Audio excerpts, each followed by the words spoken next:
नमस्कार सर्वांना. तर मी आता वरच्या घरामध्ये आलेली आहे. माझ्या किचनवरती आणलेलं आहे मी. तर गावावरून मी पदार्थासाठी आलेली आहे. म्हणजे आता 1 महिना होत आहे मला येऊन. तर आता व्हिडिओ टाकायला सुरुवात केलेली आहे मी. मधामध्ये थोडा गॅप दिलेला होता. तर कारण माझे काही मागची व्हिडिओ होते ना, तेच टाकायचे बाकी, त्याच्यामुळे टाकून घेतलेले आहे सगळे मी ते. आणि वरच्या घरात आलेली आहे राहायला. तर साधी सिंपल पूजा केलेली आहे. म्हणजे काहीच नाही, फक्त किचनच आणलेलं आहे वरती. बाकी सगळं सामान खालीच ठेवलेलं आहे. कारण आता लेकरांच्या शाळा पण उघडलेल्या आहेत. तर खूपच माझी फजिता होते खाली. हॉल माझा मोकळा आहे, तुम्हाला माहीतच आहे. तर त्याच्यामुळं सगळं खाली मॅनेज करायला थोडंसं जमत नव्हतं. त्याच्यामुळे किचनवरती आणलेलं आहे, कारण खूप पसारा होत होता खाली. आता खालची रूम एकदम मोकळी झालेली आहे आणि खूप छान वाटतं खाली पण. तर तुम्हाला मी माझं घर एकदा होम टूर करून दाखवणारच आहे. अजून काही बाकी आहे माझ्या घरातले काही कामं जे असतील ते, त्याच्यामुळं. तर आता मी तुम्हाला माझे डेली ब्लॉग्स रोज आणणार आहे. लाईक शेअर सबस्क्राईब करत जावा माझ्या व्हिडिओला. आणि त्याच्यानंतर आहे ना, इथे मी म्हणजे आता कलश भरून ठेवून दिलेला आहे आणि हळद कुंकू लावलेलं आहे इथे आणि दिवाबत्ती केलेली आहे.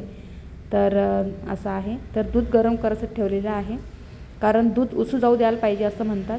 तर भाजीपाला आणलेला आहे, तर स्वयंपाकवर करायचा आहे मला. आणि माझी पूजाने मी साधी सिंपलच केलेली आहे, कारण सकाळी नळ आलेले होते आणि खूप कामं होते माझ्या मागे लागलेले. आणि शिवाय लेकरांची शाळा पण होती, त्याच्यामुळं काही सगळे पूजा केलेली आहे मी.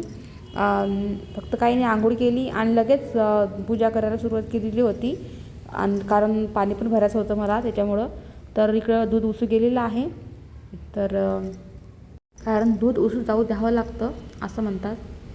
तर असं आहे. तर घाईगडबडीमध्ये मी ना माझ्या केसांना 2 क्लिपा लावलेल्या आहेत, त्याला इग्नोर करजा. तर आता या ठिकाणी आहे ना, दूध वरती आलेलं आहे, म्हणजे उसू चाललेलं आहे ते.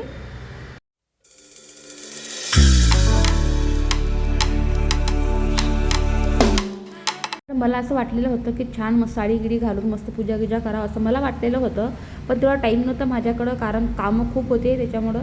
तर सकाळचं म्हणजे खूप घाईगडबड आहे त्याच्यामुळं. तर यांनी ना जांभळं आणलेले होते आणि हा आंबा आहे ना झाडाचा आहे आमच्या. चला बाय बाय.